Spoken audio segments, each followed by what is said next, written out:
La chose qu'il faut comprendre quand il est question de stress, c'est surtout que le stress change nos capacités.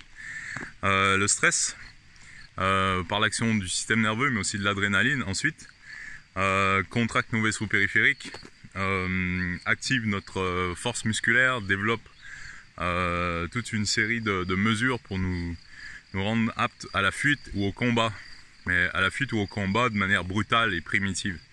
Et c'est très bien. Quand j'étais videur pour payer mes études d'anthropologie, et quand il y avait de la bagarre, c'était bien que je sois stressé. C'était tout à fait utile et c'était tout à fait pertinent. Et ça m'a sauvé en fait. Donc dans le feu de l'action, le stress, parfait, il faut en avoir et il faut l'utiliser. Maintenant, on ne peut pas être à la fois prêt au combat, prêt à la bagarre et en même temps hyper intelligent et hyper subtil. On ne peut pas être prêt au combat physiologiquement et être capable de manipuler des petits objets de manière précise. On ne peut pas être prêt au combat physiologiquement et être sensible et apte à voir nos émotions. Ça marche pas comme ça en fait. Soit on est en mode bagarre, à ce moment-là, notre conditionnement et notre entraînement reprennent dessus. Et si on l'est pas, du coup on est plus humain, on est capable de réflexion, de communication, d'humour, etc. Donc deux modes de fonctionnement complètement différents en fait.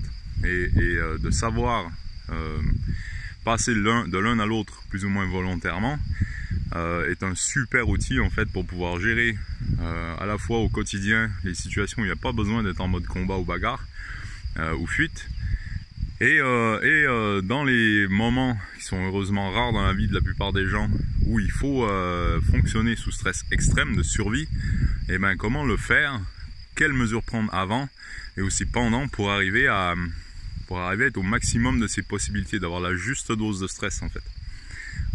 Et on va voir que même pour la bagarre, trop de stress tue le stress. Donc il faut avoir la juste dose, il faut être capable de stresser mais de se détendre suffisamment pour être efficace. Et il y a des outils pour ça que je vais vous montrer.